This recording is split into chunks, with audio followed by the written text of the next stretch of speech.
Wait, we're almost set on Facebook.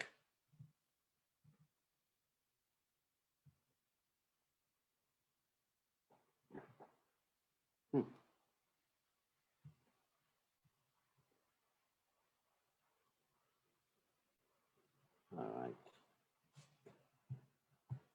Okay. I think that's it.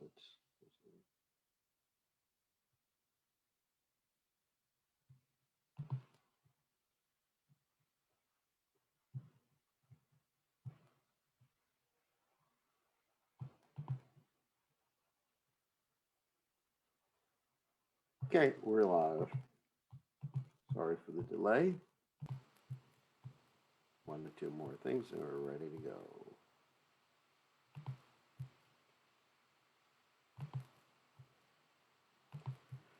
Okay, we're ready to chant Jai Radha Madhava. Wait a second. Uh-oh. Video. Another glitch. Hold on a second. Brief technical issues.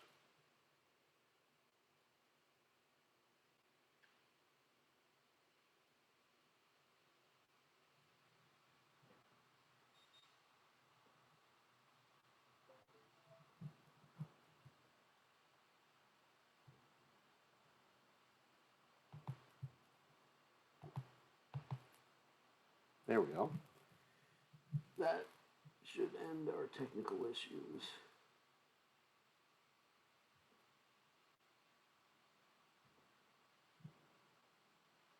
Okay. All right. Sorry for the delay. So let's chant Jai Radha Madhava. Jaya Radha Madhava Kunya Bihari Jaya Radha Madhava Kunya Bihari Gopi Jana Ballabha Giri Baradhari Gopi Jana Ballabha Giri Baradhari Yashodanandana Brajajana Ranjana Yashodanandana Brajajana Ranjana Yamuna Tira Banachari Yamuna Tira Banachari Jaya Radha Madhuva Kunya Bihari Jaya Radha Madhuva Kunya Bihari Gopi Janaballabha Girivardhari Gopi Janaballabha Girivardhari Yashodanandana Rajajana Ranjana Yashodanandana Rajajana Ranjana Yamuna Tira Banachari Yamuna Tira Banachari Jaya Radha Madhuva Kunya Bihari Jaya Radha Madhuva Kunya Bihari Jayam Vishnupad Paramahamsa Paravatikacharya also tells Satashi Shimad, His Divine Grace Savaya Chananada Bhaktivedanta Goswami Srila Prabhupada Ki Jai ISKCON Founder Acharya Srila Prabhupada Ki Jai Ananda Koti Vaishnava Vrinda Ki Jai Namacharya Srila Vilas Thakur Ki Jai Parem Se Gaho Shri Krishna Chaitanya Bravo Nityananda Shidwai Gadadha Shivasati Gaur Bhakta Vrinda Gijai Shri Shri Radhakrishna Gopi Gopi Nath Shyam Kund Radhakunda Giri Govardhan Gijai Vrindavanam Gijai Machuram ki jai, Jagadaswami ki jai, Yamunamai ki jai. Shrimati Tulasi Devi ki jai, Samaveda Bhakta Vrindi ki jai. Go, Premananda Hari Hari Go. All glory is the assembled devotees, all glory is the assembled devotees, all glory is the assembled devotees. All glory is to Shri Guru and Go Ranga Srila Prabhupada ki jai. Go, Premananda Hari Hari Go. Nama Om Vishnu Padaya, Krishna Prasthaya Budle Shrimati Bhakti Vedanta Swami Namani Namaste Saraswati Devi Gauravani Pracharani Nivashesha Shunyabadi Paschasya Dejatarni. So, Om Gana, Timiranda Shah, Gananjana, Shalakaya, Chakshura, Miditam, Yeda, Tasmai, Shi, Gurave, Namaha. So I offer my respectful obeisances unto the lotus feet of my spiritual master, His Divine Grace, Obaya, Chandananda Bhaktivedanta Goswami, Srila Prabhupada, who so kindly opened my eyes with the torchlight of knowledge, while I was blinded in the darkness of ignorance. Srila Prabhupada ki jai. So by the mercy of Srila Prabhupada, we're going to get a chance to hear the Bhagavad Gita as it is. I had an interesting realization today. Today I was reading a little bit of the Chaitanya Charitamrita about Lord Chaitanya and Sanatana Goswami, and Sanatana Goswami's escape from prison. And I was just thinking as I was reading it, that how fortunate we are to be able to have this information, knowledge, realization, and association with these great personalities like Sanatana Goswami, and of course, with His Divine Grace, Srila Prabhupada, who is our transparent medium that allows us to perceive these past acharyas, the Supreme Personality of Godhead, and also Krishna and Radha, which is pretty amazing. Pretty amazing. Another thing is, in class this morning, there was an interesting verse. I wasn't giving class. Teacher Narayan Prabhu was giving class. Comparing the lightning flashing in the clouds to people who were not loyal in their relationships, men and women, let's say. And I was thinking that Krishna is often described like that in Vrindavan, that Krishna, he just flits from one gopi to another and aggravates Srimati Radharani and so many of the gopis, they get aggravated at Krishna for being like a lightning that's flashing in different clouds. So, but he can do that. We should not flash in different clouds. We should actually be loyal in all of our relationships. We're not only talking about relationships between husband and wife, or whatever. We're talking about relationships between friends, relationships with the spiritual master. It's like, for me, my relationship with Prabhupada is most important.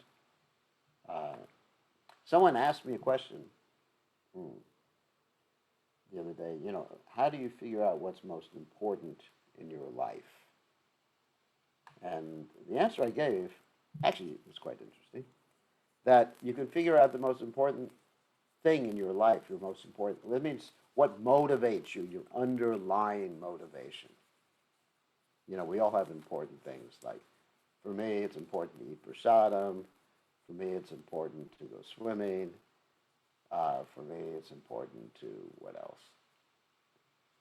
I can't think of anything else. Anyway, go to Mangal Arti or anything like that. So you just drill down. Drilling down means, it's an exercise that I often suggest to people, to figure out what is your underlying need or most important thing in life. You just ask yourself, someone says, if someone says, the most important thing for me is to chant my rounds. Okay. Then I would ask them, why is that the most important thing? And they would say, because I made a promise. And I'd say, why is that important? And then they would say, because I like to keep my promises. Why do you like to keep your promises? Because I want to be honest. Why? Because I want Krishna to like me. Why? I say, because that way, Prabhupada will be pleased with me. why? And there's no more why. We'll probably be pleased. So I did this whole exercise with myself. I said, all the whys. Why do you eat prasadam? Why do you use the computer? Why you whatever? And then I was thinking that my ultimate thing is that if Prabhupada is pleased, then I'm very happy. And everything else is actually built upon that foundational why, that foundational motivation. It's interesting. So we have to figure out what our foundational motivation is. It's really important. And it may not be something spiritual. It may be just like, have fun. Anyway, so having fun, but then you think, having fun, that's my ultimate motivation. So how do you have fun in the best way? And that's Krishna consciousness. I mean, I experienced so much fun in Krishna consciousness, you couldn't get me to do anything else other than Krishna consciousness because it's so much fun. Waking up in the morning, going to Mangalarti, it's fun. And then we have a dancer there, not a go-go dancer, but a Bharatanatyam dancer who dances to the deity. And we also have other people who dance different styles, which is nice. So, and then it's just nice. It's fun. We should have fun. And then this morning we did something that was a little radical during Mangalarti. I had one of the devotees here play the guitar during Mangalarti. I'll probably get in trouble, kicked out of the Hare Krishna movement for it, but it was fun. It was a lot of fun. I mean, I felt, wow, Mangalarti should be like a concert so that everybody in the world will be attracted. So that's the whole point. We want to attract people to Krishna's lotus feet and do whatever is necessary to attract people to Krishna's lotus feet. So we should want to have fun, and Krishna consciousness is the best way to have fun. If you don't want to have fun, then do something else other than Krishna consciousness. That's your problem, not mine. Okay, so now we'll go on to the Bhagavad Gita with that brief introduction. Now that I fried everybody out. Oh, someone wanted to chat and say something.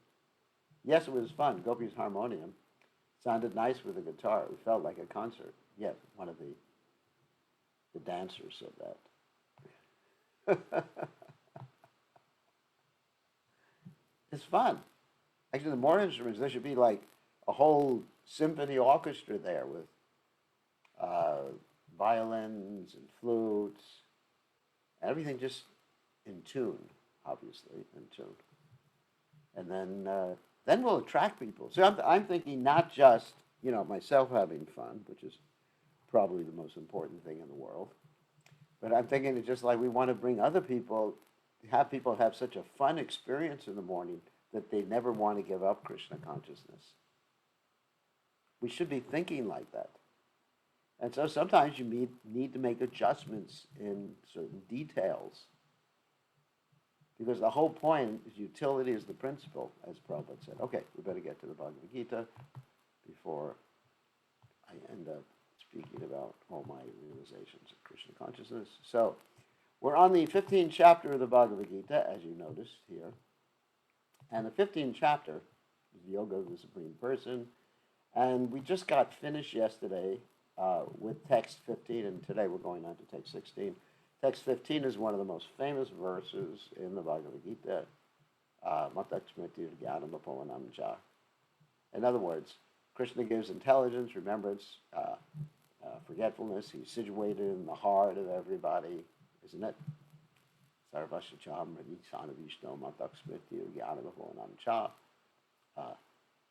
Like that, Krishna is the knower of the Vedas. The Vedas are about Krishna. I mean, it's really like one of the key verses.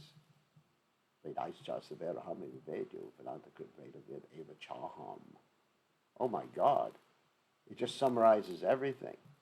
Krishna's in your heart, giving you intelligence, remembrance, forgetfulness, according to your desires. And if you're interested in the Vedas, Krishna's the knower of the Vedas.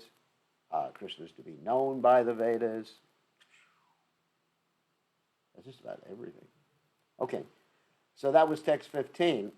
And text 16 is interesting too. Actually, the next chapter is really interesting for me because it deals with demons. And everybody likes demons. They make life interesting. If you just had devotees, life would be kind of boring. So we actually need some demons to spice things up. It's like hot peppers in your sabji. You need some demons. So, but that's not this chapter. Okay. Oh, someone's sending a message. You feel better? Oh, yeah, this devotee who sent a message, he feels better because we need people like him. Demons. Anyways. All right, no more chat messages unless I do something wrong. Oh, sound is going in and out. Is anyone else experiencing sound going in and out? Speak now or forever hold your peace. No. No. Okay, so that's just your personal experiences of the sound going in and out. Everybody else says no. Okay, so let's go on to the 16th verse in the 15th chapter. Dvabhima purusho loke ksharas jakshara shara sarvani bhutani kutashto kshara uchate. So, dwal two imal, these purusha, living entities, loke in the world, kshara, fallible, cha and aksharaha, infallible, eva, certainly, cha and ksharaha, fallible, sarvani, all, bhutani, living entities, kutashta, in oneness, akshaha, infallible, uchate is said. There are two classes of beings, the fallible and the infallible. In the material world, every living entity is fallible, and in the spiritual world, every living entity is called infallible. In other words, someone who is perfectly Krishna conscious doesn't fall. And for the rest of us, we could trip and fall at any moment. Woo. And the funny thing is that the higher you are, the more disastrous, or the fall is actually more disastrous, actually. Like if you go up in a building to the 10th story and you fall from there, whoo, you're in trouble. And if you fall from the basement, you're definitely not in trouble. So anyway, so everyone who's not 100% Krishna conscious is fallible. Even if you're very elevated, like Bart Maharaj was very elevated, and he became a baby deer in the next life. But you don't have to worry about that. What do you mean? Don't worry. Because even if there is some slip in the spiritual progress, in this endeavor, there's no loss or diminution. So even if you become a baby deer, you'll be a Hare Krishna baby deer. No, don't take a chance like that. So just be careful. The point is you should worry. Prabhupada said the problem with you Western boys and girls, and also Eastern boys and girls, and Eastern old people and old ladies, that you're not enough afraid of Maya. Maya comes in different varieties. So anyway, so realize that. Everyone should be very careful. And in the spiritual world, every living entity is called infallible. As already explained, the Lord in his incarnation as Vyasadeva compiled the Vedanta Sutra. We described that in the last commentary. Here the Lord is giving in summary the contents of the Vedanta Sutra. He says that the living entities who are innumerable can be divided into two classes, the fallible and the infallible. The living entities are eternally separated parts and parcels of the Supreme Personality of Godhead. When they are in contact with the material world, they are called Jiva Bhuta. And the Sanskrit words given here, Kshara Sarvani Bhutani, mean that they are fallible. Wow. In other words, living entities, Kshara, fallible, Sarvani, all Bhutani. Kshara means fallible, and then Bhutani means living entities. It means they are fallible. Those who are in oneness with the Supreme Personality of Godhead, however, are called infallible. Oneness in purpose, oneness in love, not oneness in identity. Oneness, here Prabhupada states the same thing. One does not mean that they have no individuality, but there is no disunity. Have we ever had that sort of relationship with anyone in this material world? There is no disunity? I do not think so. Very, very difficult. Although one may have that expectation. One may have the expectation, for example, if they get married, that there'll be no disagreements. Everyone will just simply say, yes, dear. It doesn't happen like that. In the material world, there's some disunity. In the spiritual world, everybody's working for the same thing. And even if they appear to manifest some disunity, it's to give Krishna pleasure.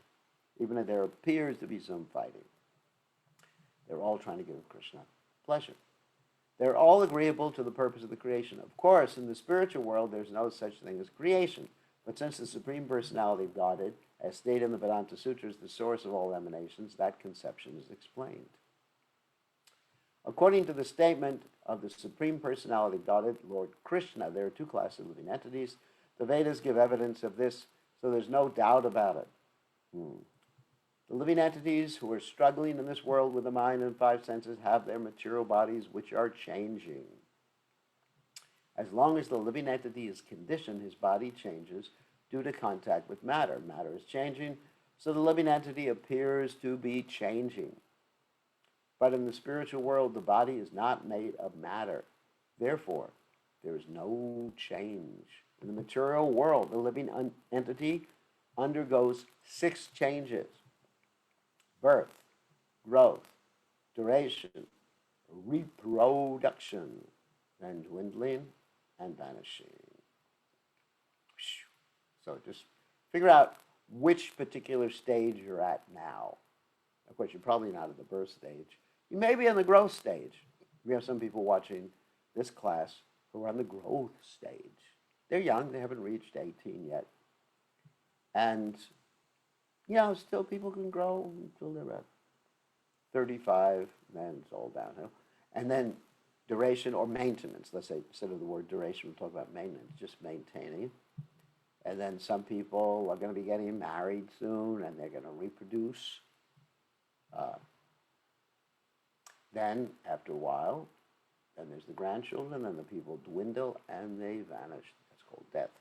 These are the changes of the material body, but in the spiritual world, the body does not change. There's no old age, there's no birth, there is no death. And especially Krishna. So many pictures have been painted of God as an old guy. He's not an old guy, he's Navayovanam.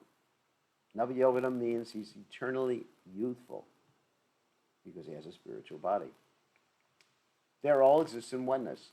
Sharasaravanibhutani, any living entity who has come in contact with matter, beginning from the first created being, Brahma, down to the small ant, is changing its body, therefore they are all fallible.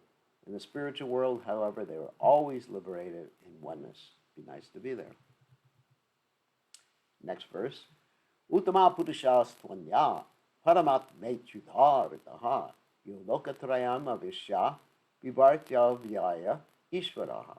Uttama, the best, Purusha, personality too, but Anya, another, Parama, the supreme Atma self, iti thus.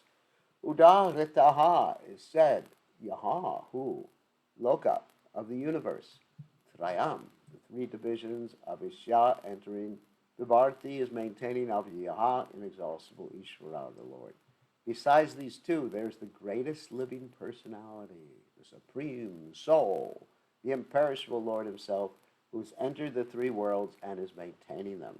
So in other words, besides those jiva souls who are fallible, that's all of us here, and those who are infallible, the pure devotees and the people in the spiritual world who are pure devotees, there's Krishna. And purport, the idea of this verse is very nicely explained in the Katha Upanishad 2:13 and the Svetasvatara Upanishad 6:13. It is clearly stated there that above the innumerable living entities, some of whom were conditioned, some of whom are liberated, there is the Supreme Personality of Godhead, who is Paramatma. That's the soul in the heart, the super soul in the heart. The Upanishadic verse runs as follows. Nicho Nichanam Chaitanas Chaitananam. It's a very important verse. Nicho Nichanam Chaitanas Chaitananam. Eko Bahunam Yo Vedadati Kaman. That's the, let me turn that off. That's the continuation of the same verse. Well, what that means is there are many eternal living entities, but there is one supreme living entity. There's many living entities, conscious entities, and there's one supreme conscious living entity. So there's eternal living entities, conscious living entities, and that one supreme living entity, that one eternal living entity, the one, is maintaining all the plural living entities. How about that? The purport is that amongst all the living entities, both conditioned and liberated, there's one supreme living personality, the supreme personality of Godhead. Whoops, exactly what I said. Sorry about that.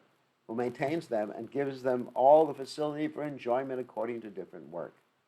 That supreme personality of Godhead is situated in everyone's heart as Paramatma. That's the super soul in everyone's heart, Shiradaksha Vishnu. A wise man who can understand him is eligible to attain perfect peace, not others. Text 18. Yasmat ksharam matitoham aksharada pichotamaha atosmi loke vede cha pratikta pruchotamaha. Yasmat, because sharam, to the fallible, aditaha, transcendental, aham, I am, aksharat, beyond the infallible, api, also, cha, and Uttamaha, the best, ata, therefore, asmi, I am, loke, in the world, Vede, in the Vedic literature, cha, and pratitaha, celebrated Purusha, Uttama. And sometimes that's written as Purushottama, as the Supreme Personality. Because I am transcendental, beyond both the fallible and infallible. And because I am the greatest, I am celebrated both in this world and in the Vedas as that supreme person. Krishna is not simply bragging, he's simply stating a fact. I remember in the, 1960s, 1970s, there was one boxer who kept claiming that he was the greatest. He said, I am the greatest. And later on, the devotees ran into him a few years later when he was in the airport, and because he had been hit in the head so many times, he could not even remember practically how to speak properly. So the greatest boxer became very foolish in his old age. No one can surpass, but in Krishna it's not like that. Krishna can fight and he doesn't get brain damage. It's interesting, sometimes the parents send their kids to play different sports and the kids get brain damage, soccer or American football and things like that. Because just a little knock on the head is enough to give you permanent damage that will affect you for the rest of your life. So be careful with your children. So, but Krishna had so many hits on his head, and punches and fights, and he never got brain damage. That shows he has a spiritual body. No one can surpass the Supreme Personality of Godhead. Krishna, neither the conditioned soul nor the liberated soul. He is therefore the greatest of personalities. Now it is clear here that the living entities in the Supreme Personality of Godhead are individuals. The difference is that the living entities, either in the conditioned state or in the liberated state, cannot surpass in quantity the inconceivable potencies of the Supreme Personality of Godhead. I deliberately emphasize quantity because they can equal the quality of the Lord, but not the quantity or the amount of greatness. They can be beautiful, but not unlimitedly beautiful. They can be powerful, but not unlimitedly powerful. They can have some knowledge, but not unlimited knowledge. You get it. It is incorrect to think of the Supreme Lord and the living entities as being on the same level or equal in all respects. There's always the question of superiority and inferiority. Hope you don't get an inferiority complex between their personalities. We're inferior. Face it. The word Uttama is very significant. No one can surpass the Supreme Personality. Godhead, the word Loke, signifies in the Purusha Agama, that's the Smriti scriptures. Smriti means remembrance scriptures. As confirmed in the Nirukuti dictionary, Lokyate Vedartha Nena, the purpose of the Vedas is explained by the Smriti scriptures. So Lokya means in the world. The Supreme Lord in his localized aspect of Paramatma is also described in the Vedas themselves. The following verse appears in the Vedas, that's Chandogya Upanishad, 8.12.3. Tavat Esha Samprasado Smach Charirat Samutaya Param Jyoti Rupam Sampadyat Svena Rupina Nishpadyate Sa Uttama Purusha. The supersoul coming out of the body enters the impersonal Brahmajyoti. Then in his form he remains in his spiritual identity. In other words, the supersoul can come out of the body, and the supersoul can enter into this region of the Brahmajyoti, but it doesn't merge into the Brahmajyoti, nor does the individual soul. The individual soul just forms one of the little tiny, tiny, tiny LED lights in the Brahmajyoti. I know it's not an LED light. That's the comparison I'm giving. That Supreme is called the Supreme Personality. This means that the Supreme Personality is exhibiting and diffusing his spiritual effulgence, which is the ultimate illumination. In other words, all energy comes from Krishna's effulgence. Even the light of the sun, which people sometimes explain as having to do with atomic fusion. I'm not going to describe what it is. And it may be coming because of that, but ultimately the source of all that energy is coming from the Jyoti, the effulgence of the Supreme Lord. And that's an interesting thing. You know, people ask, this is a different question, the question, why is the sky blue? You know, you hear this question from kids sometimes. Why is the sky blue? So if you try to explain why the sky is blue, there's only one bona fide explanation. Because Krishna wants it that color. Now, you can say the sky is blue because the white light is diffused through the atmosphere, and by that diffusion, the blue light is coming through. That is not a why answer, that is a how answer. Just like if I come to your house and you ask, why have I come here? Why have you come here, sorry. Why have you come here? And I say, I came here with my car. I've answered the how question, not the why question. So if we're going to say, why is the sky blue? Or why is the sun brilliant? Then we have more spiritual answers rather than the mechanistic answer that we can give sometimes about the sun, for example, with atomic fusion. That Supreme Personality also has a localized aspect as Paramatma. By incarnation, that is, Paramatma is the Lord in the heart, Shiradaksha Vishnu. By incarnating himself as the son of Satyavati and Parashara, he explains the Vedic knowledge as Vyasadeva. Okay, got to explain that one. Okay, Satyavati. Now, this, we're going to tell the racy version of the story. Okay, from the Bhagavad. Once upon a time, Parashara Muni, who basically was the one who came up with the concept that God is Bhagavan, he's full of all opulences, and defined the opulences, wanted to cross the river. And there was this lady there who was the boat lady. I don't want to say boat man, boat lady, boat person. And she was rowing the boat. So he got in the boat and he said to the lady, ooh, I'd like to give you a child. And she says, no, because I'm just a young girl maiden.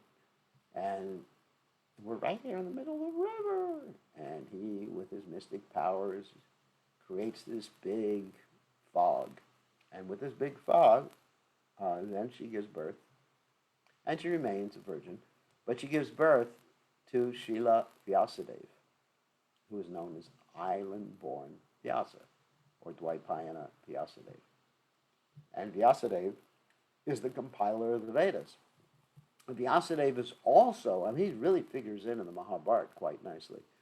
Vyasadeva is also, get this, the father of Pandu.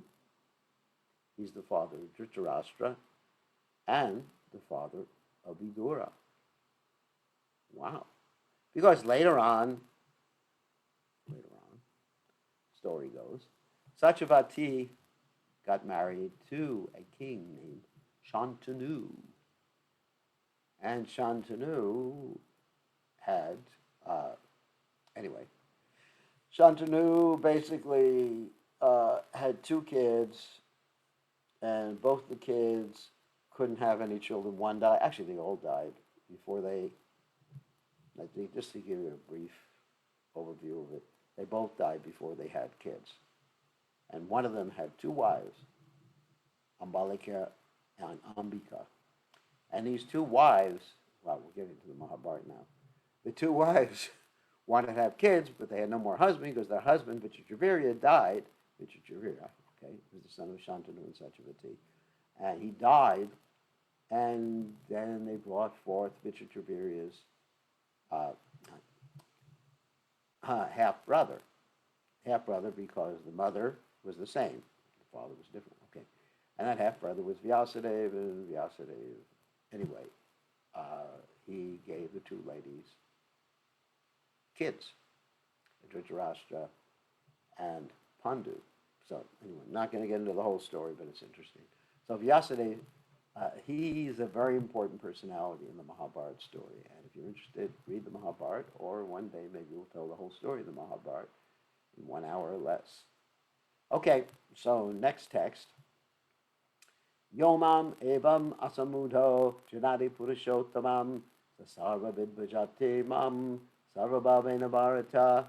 Yeah, anyone who, mam, me, evam, thus asamudaha, without a doubt, janati knows, purusha uttama, the Supreme Personality of Godhead, sahi, sarvavit, the knower of everything, bhajati, renders devotional service, mam, unto me, sarva bhavena, in all respects, bharata, son of Bharata. Whoever knows me, that's Krishna speaking, of course, as the Supreme Personality of Godhead, without doubt, is the knower of everything. Also, there's a Vedic verse that says, Yasmin Bhigate Sarvamevam Bhigatam Bhavati. One who knows Krishna knows everything. That does not necessarily mean that someone knows all the little details about everything, like how to fix a car or how to operate a computer or anything like that. But if you know the purpose of everything, that's really what is being referred to here, because that's called teleology, the purpose of everything, and how to use everything in Krishna's service. Then you really know everything. But as far as knowing the details, what's the use of all that information? He therefore engages himself in full devotional service to me, O son of Bharata. Prabhupada says, there are many philosophical speculations about the constitutional position of the living entities in the Supreme Absolute Truth. Now in this verse, the Supreme Personality of Godhead clearly explains that anyone who knows Lord Krishna to be the Supreme Person is actually the knower of everything. The imperfect knower goes on simply speculating about the absolute truth, but the perfect knower, without wasting his valuable time, engages directly in Krishna consciousness, the devotional service of the Supreme Lord. Throughout the whole of Bhagavad Gita, this fact is being stressed at every step, and still there are many so-called, many stubborn commentators on Bhagavad Gita who consider the Supreme Absolute Truth and the living entities to be one and the same. Prabhupada said many times that people are entitled to their own opinion, but they should not use Krishna's book and somehow or other get some indirect meaning out of Krishna's book to try to prove their own opinion. You know, stay away from the Bhagavad Gita. You can have a different opinion. That's your right. But don't use the Bhagavad Gita to actually put forth your different nonsense opinion. Vedic knowledge is called Shruti. That means that which is heard, learning by oral reception. One should actually receive the Vedic message from authorities like Krishna and his representatives. Here, Krishna distinguishes everything very nicely, and one should hear from this source. Simply to hear like the hogs is not sufficient. One must be able to understand from the authorities. It is not that one should simply speculate academically. One should submissively hear from Bhagavad Gita that these living entities are always subordinate to the Supreme Personality of Godhead. Anyone who is able to understand this, according to the Supreme Personality of Godhead, Sri Krishna, knows the purpose of the Vedas. No one else knows the purpose of the Vedas. Exactly like I was talking about before, You don't see the forest for the trees. You just look at one tree and you don't understand the forest. So if you take something out of context from the Vedas, you don't really understand the Vedas. You have to understand the totality to understand the Vedas, the purpose of the Vedas. The word bhajati is very significant. In many places, the word bhajati is expressed in relationship with the service of the Supreme Lord. If a person is engaged in full Krishna consciousness in the devotional service of the Lord, it is to be understood that he has understood all the Vedic knowledge. In the Vaishnava Parampara, it is said that if one is engaged in the devotional service of Krishna, then there is no need for any other spiritual process for understanding the supreme absolute truth. In other words, you're on the highest level. Don't get down into the mud anymore. So he has already come to the point, because he is engaged in the devotional in service of the Lord. He has ended all preliminary processes of understanding. But if anyone, after speculating for hundreds of thousands of lives, does not come to the point that Krishna is the Supreme Personality of Godhead, and that one has to surrender there, all this speculation for so many years and lives is a useless waste of time. I'd sure hate to waste hundreds and thousands of lives. Whew. And text 20. Now we're going to talk about secrets in this text. Okay. Iti guyatamam shastram idam uktam mayanaga itad bhutva buddhibham sat krita krityascha bharata. Iti, thus, guyatama, the most confidential, like a secret. Shastram, revealed scripture, idam, this, uktam, disclosed, maya, by me, anaga, O sinless one, etat, this, buddhva, understanding, buddhiman, intelligent, shat, one becomes krita krityaha, the most perfect in his endeavors, cha, and Bharta, son of Bharta. This is the most confidential part of the Vedic scriptures, O sinless one, and it is disclosed now by me. Whoever understands this will become wise, and his endeavors will know perfection. Wow.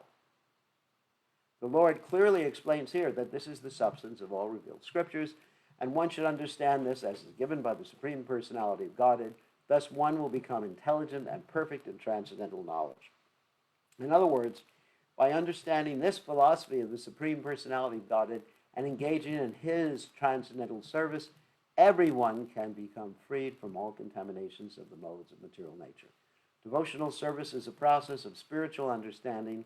Wherever devotional service exists, the material contamination cannot coexist. Devotional service of the Lord and the Lord himself are one and the same because they are spiritual. Devotional service takes place within the internal energy of the Supreme Lord. The Lord is said to be the sun, and ignorance is called darkness, is a Bengali saying, which Prabhupada liked. Actually, from the Chaitanya Charitamrita, Krishna Surya Samamaya Andhakar. Krishna is the sun, darkness is illusion or Maya. So there's a verse in the Srimad Bhagavatam that defines illusion. Rate ritam na pratyeta chatmani tadvidyad atmano mayam yata vasha yata tamaha, which is very similar in understanding. That anything you see and you don't see the relationship to Krishna, know that to be like Krishna's illusory energy, which is like a reflection in darkness. Darkness. So many shadows. Where the sun is present, there is no question of darkness. Therefore, whenever devotional service is present under the proper guidance of a bona fide spiritual master, there is no question of ignorance. Everyone must take to this consciousness of Krishna and engage in devotional service to become intelligent and purified. Unless one comes to this possession of understanding Krishna and engages in devotional service, however intelligent he may be, in the estimation of some common man, he is not perfectly intelligent. In fact, he's dumb. The word anaga, by which Arjuna is addressed, is significant. Anaga, O sinless one, means that unless one is free from all sinful reactions, it is very difficult to understand Krishna. One has to become free from all contamination, all sinful activities, then he can understand.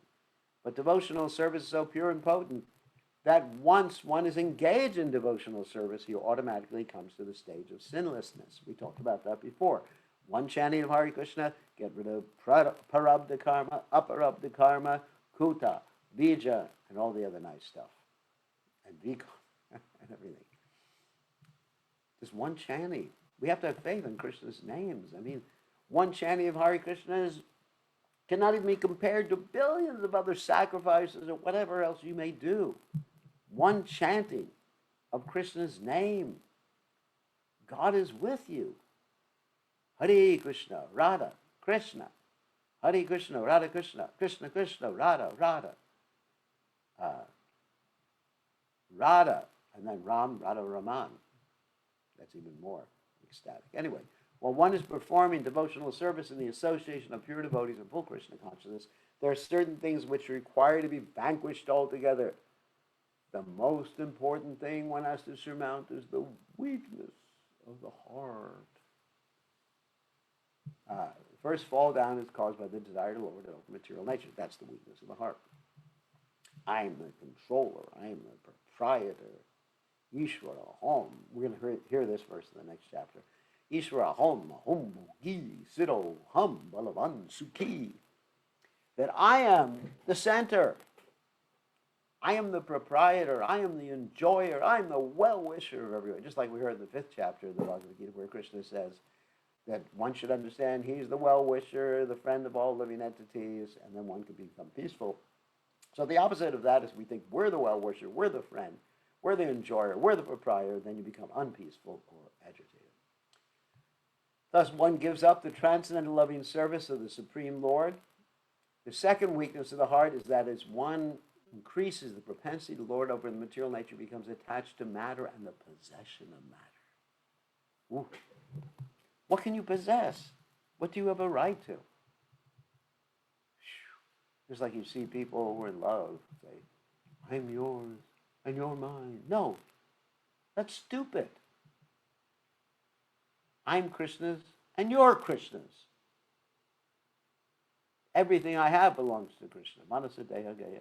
Yokishamora Aprilam to Yupari. Nandakishore, my home, my body, my wife, my family. Everything's yours, Krishna. That's the right thing, not this is mine. And Krishna can have a little bit. You know, it's like thieves dividing the spoils. In this chapter, the first 5 verses describe the process of freeing oneself from these weaknesses of the heart. So remember verse 5, sorry. Nirmana Moha, just a little review here. Nirmana Moha Jita Sangha Dosha Avyadma Nicha Vanipritikama Dvandvar Vimuktar Sukaduka Sangyar Gachanchamuda Paramaviyam Tal. That's really the summation of the first 5 verses. That one has to be free of false prestige. How to become free of false prestige? By serving others, by offering respects to others, Manina Manadena. One has to be free of illusion, just here constantly. You're not the body, you're soul, part and parcel of Krishna. Jita, Sangha Dosha, you have to really give up some bad association with the modes of nature, people in the modes of nature, food in the modes of nature, or whatever in the modes of nature. Because the modes of nature control you, or if you're a devotee, they can actually influence you. Remember I talked about the 2 things? Someone who's not Krishna conscious, the modes of nature control. Someone who is Krishna conscious, the modes of nature influence until you become a pure devotee. Jitta Sangha Dosha, give up lust, the desire you can use someone or something for your own happiness. I want to use you. Like a tiger pouncing on someone. Jitta Sangha Dosha, Vatna Nitya, Vinivrita Kama, Dvandva, and free of the duality, understanding happiness and distress, this come in the due course and just be tolerant and go on, doing what you're supposed to do the right thing. And that way, Gachancha Muda Padamaviyam, that's the first 5 verses, describe the process of freedom itself from these weaknesses of heart, and the rest of the chapter from the 6th verse through the end discuss Purushottama Yoga. That basically means understanding the Supreme Person. Remember we talked about Purusha is like person, Uttama is supreme. That means the Supreme Person, Yoga. understanding him, how to connect to him, understanding his nature, and not having any doubt in him. And so that's the rest of the chapter. Okay. And also that the Supreme Personality of Godhead gives you intelligence, remembrance, forgetfulness. He's in your heart. He's your well-wisher, etc., like that. And that's a summary of the chapter. And thus end the Bhaktivedanta purports to the 15th chapter of the Srimad Bhagavad Gita in the matter of Purushottama Yoga, the yoga of the Supreme Person. And we're going to end here. And tomorrow we're going to go on to one of my favorite chapters, divine and demoniac natures. So we're going to actually be able to analyze ourselves. What divine qualities we have, what demoniac qualities do we have? Wow, that's exciting to me to be able to do that analysis. Okay, so now we will allow you all you divine devotees, to ask some questions. Just give me 1 second to unmute you. Just takes 1 second to allow you to unmute yourselves. Yes, tomorrow's class you'll be able to do some self-identification, which will be really interesting. Is that my quality? Oh my God. Am I a demon? So anyway. All right, so who has a question? Oh. Hare Krishna Gurudev. Haribo. So what's your question? My question is, when we do DTUC with the temple, there is a standard, that to start with Shishi Gaunita, then we go to Sitaram Ulta, then we go to Shishi Radha Golubhari Ulta. Yeah. But the question is, I have heard that when the Chaitanya Mahaprabhu, Prabhu, if some disciples, they are offensive, he chased them away, like Junior Haridas, So I'm thinking that maybe Chaitanya Mahaprabhu is very advanced stage. So, yes. So the question is, it's very advanced, and he is very merciful. But he has, first of all, when Lord Chaitanya was present, he was setting an example so that no one would take an improper understanding of his example. So he was super strict. But Lord Chaitanya Mahaprabhu, when he is represented by His Divine Grace A.C. Bhaktivedanta Swami Srila Prabhupada, he is super lenient. You understand? So, yes, if you were directly with Lord Chaitanya over 500 years ago, you better watch out. You better watch out. You'd be in trouble. But because you are serving under the direction, my direction, and which is under the direction of Srila Prabhupada, Srila Prabhupada was very compassionate. I remember in the early days, you can watch, I was thinking about this, you can watch the early days, the kirtans that Prabhupada was doing in the temple. I think this is important because I was reflecting on this today. The kirtans, when Prabhupada was chanting in the temple, people were just like wild. There's some videos of that. Nowadays, people want to be more strict than Prabhupada. If someone doesn't behave like a perfect Brahmin, and then they preach to them and drive them away from the Hare Krishna movement. We see him in many cases. I guess I'm speaking about what I was thinking about. We see in many cases that people are just like so attached to their own concepts of conservatism, their own concepts of strictness, that they actually drive people away from the Krishna consciousness movement. And that was in Prabhupada's mood. Prabhupada's mood was to span. Krishna Chanda offered his obeisances. Prabhupada's mood was to fan the spark of someone.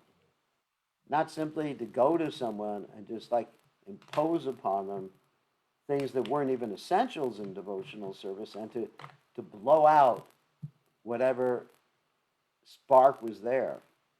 Sometimes we do that, in the name of, the deity worship or in the name of whatever, strictness. We actually, we discourage people. So we are working under Srila Prabhupada. If we were working under Lord Chaitanya directly, we'd be in big trouble. So, because Prabhupada was very merciful in bringing people to Krishna consciousness, I'm trying to reflect that mood of His Divine Grace, Srila Prabhupada. Merciful and tolerant. I mean, that's the essence of being compassionate. Tatikshava kurunika. Surada sarvadehinam. Tolerant, compassionate, a friend to all living entities. These are Vaishnava qualities. Lord Chaitanya acted in a certain way because he had to be very careful that even if he gave people the least bit excuse for looseness, then all hell would have broken loose. And then, in fact, after Lord Chaitanya Mahaprabhu left, in the second generation or third generation after Lord Chaitanya Mahaprabhu disappeared, all hell did break loose. You had all these pseudo-sampradayas, and I'm not going to describe what they are. You had people thinking that they could become gopis by putting on lipstick. Can you imagine one day you tune in for my class here and I'm wearing lipstick? You say, hey, what happened? My name is Beer Gopi.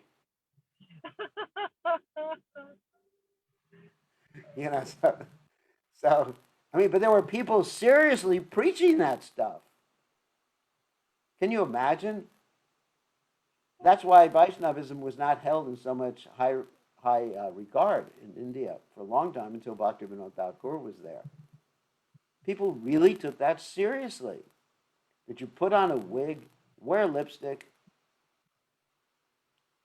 and shave regularly, and then you could become a gopi.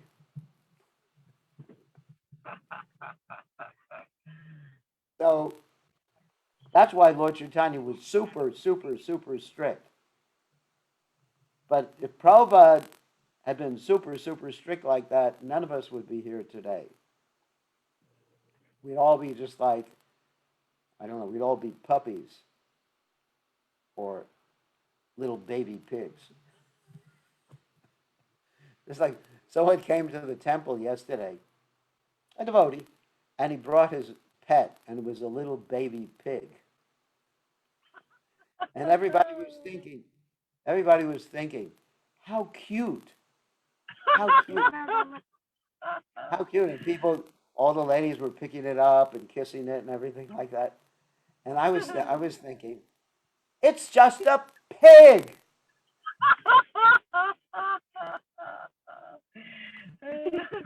It's a pig. I mean, you could put lipstick on a pig and it will still be a pig. And then all the ladies said, how cute, how cute. I said, it's a pig. Ladies, just don't be sentimental.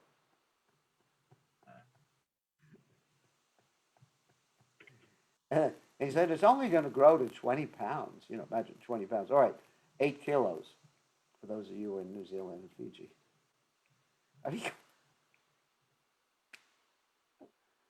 Anyway, of course, I was very tolerant. I didn't say anything negative to the person. I just said, well, it's cute, but I'm not going to touch him. So we have to, if we're going to bring people to Krishna consciousness, we even have to appreciate the pigs they bring to the Hare Krishna movement. We can't. Someone comes with a pet pig. Anyway, so anyway, and at the same time, we have to be strict with ourselves. So that's what we have to think about. We have to be very strict with ourselves and with others, extremely compassionate and loving. That's Krishna consciousness. That's the way Prabhupada was with everybody. It's amazing. Oh yeah, there's a wonderful story I heard about this. Prabhupada was in the car coming back from a preaching engagement in India. And some of the devotees were in the front seat, and Prabhupada was in the back seat with Tamal Krishna Maharaj. And Tamal Krishna Maharaj had gotten very tired from all this preaching and had fallen asleep, but he had fallen asleep in such a way as that his head was resting on Prabhupada's shoulder.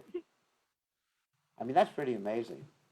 And then what happened is the devotees in the front seat were horrified when they saw that, and they were ready just to wake the guy up, wake Tamal Krishna Maharaj up, and say, "What are you doing?" And Prabhupada said, Prabhupada motioned him to just be quiet, He's tired. So, see, the Prabhupada had, I mean, here's Prabhupada, the Nityasiddha devotee, Shaktavesh avatar, it means coming down from the spiritual world. And someone puts his head on Prabhupada's shoulder to take a nap. And you're thinking, oh my God, it's exactly like if I fell asleep taking care of the deities and put my head on the altar. Can you imagine that? I mean, I can see the pujari here coming in and just saying, oh my God, it's a big offense. Your material head is on Krishna's feet. Get out of here. So, but Prabhupada, it was very loving. You have to understand Prabhupada's mood. I mean, Lord Chaitanya was very loving too, but in order to save us, he had to do things in much more strict fashion than Prabhupada did. So, but right now, Lord Chaitanya is very merciful. It's not 500 years ago, it's right now. So you worship Lord Chaitanya first. That's why we chant the Panchatattva Mahamantra before we chant the Hare Krishna Mahamantra.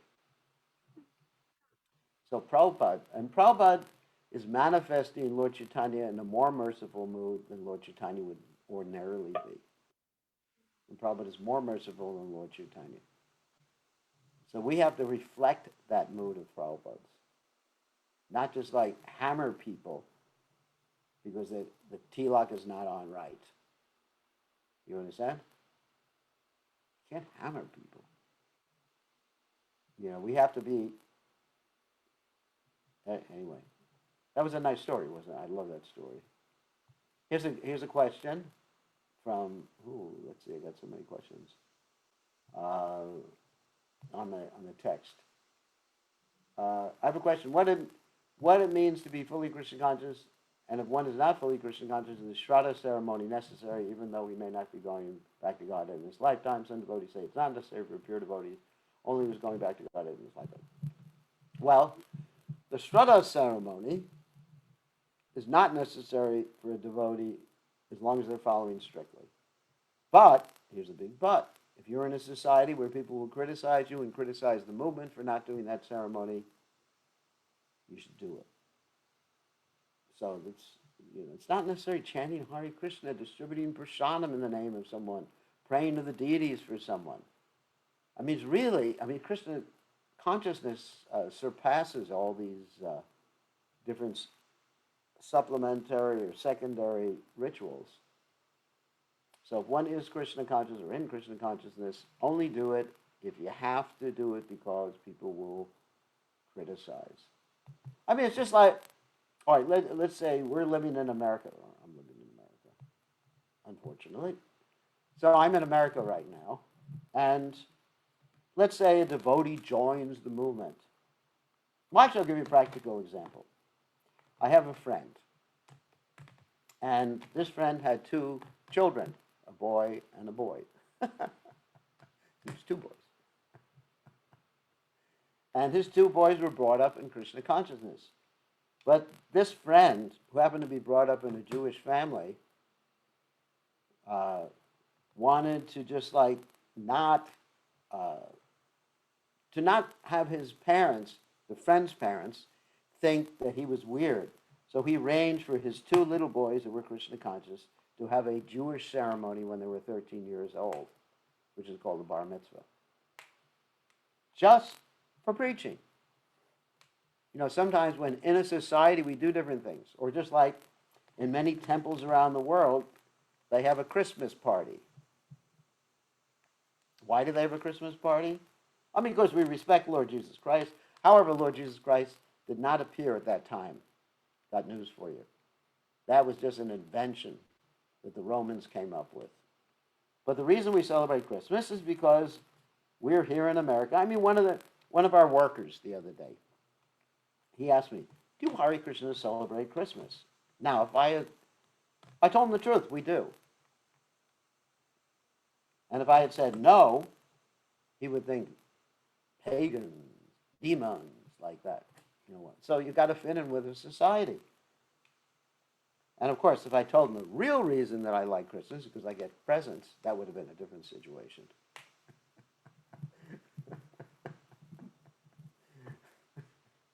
Because sometimes you can't tell people, your actual motivations in life. So,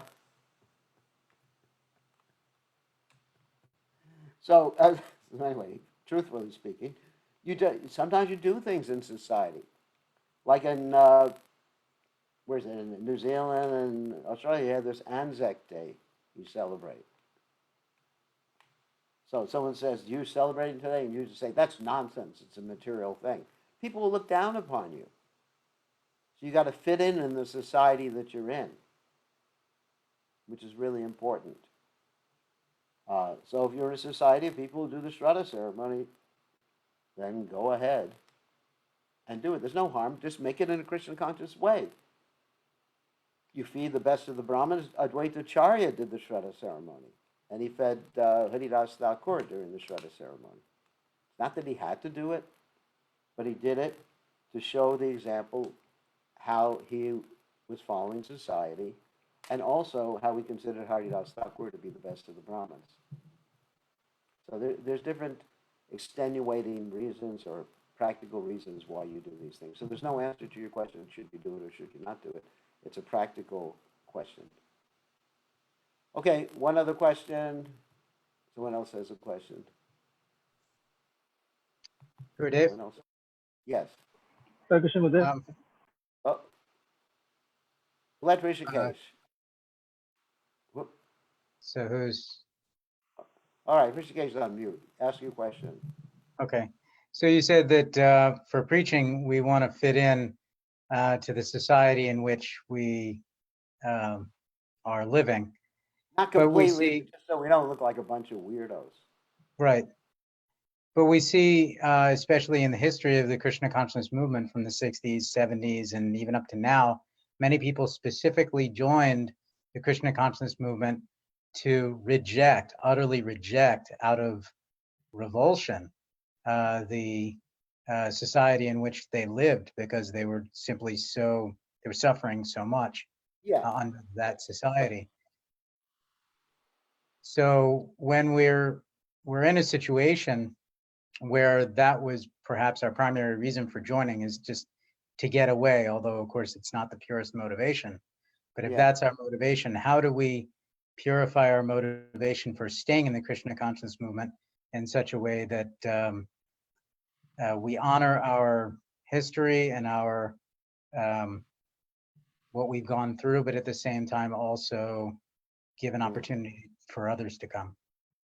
Okay, I mean, it's a multifaceted question. First of all, one may be rejecting society, but at the same time, you don't have to identify yourself as a reject of society.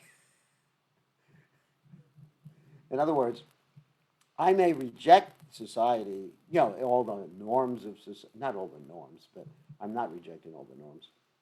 Reject the direction society is going in now, but that doesn't mean I have to look like a weirdo in the process.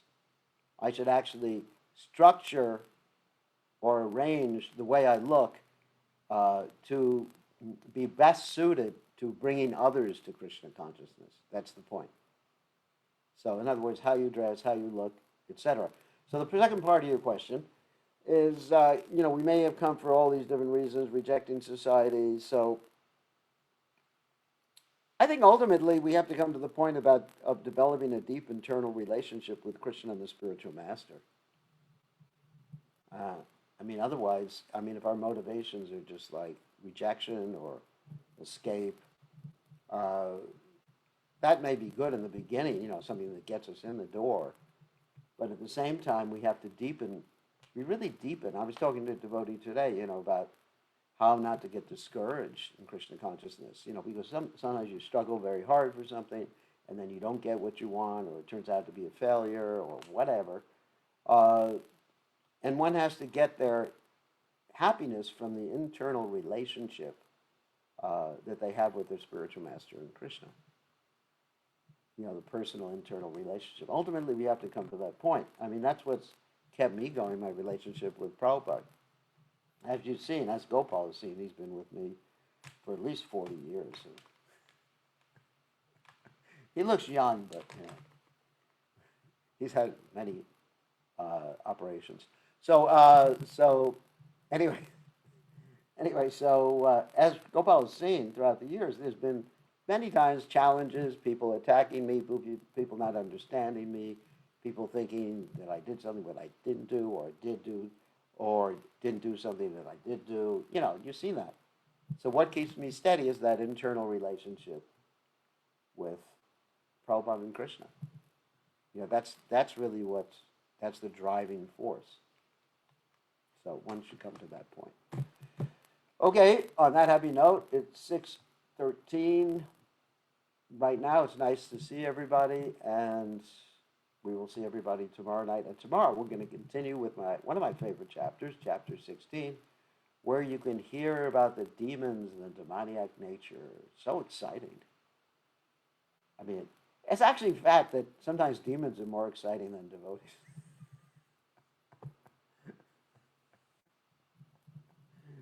I mean, devotees, all they do is chant Hare Krishna and be happy. Whereas demons do all that cool stuff, like destroying planets and things like that. Much more interesting. No, I'm just joking. Don't take that literally. Okay, on that happy note, thank you very much. All glories to His divine grace. Srila Prabhupada, Srila Prabhupada.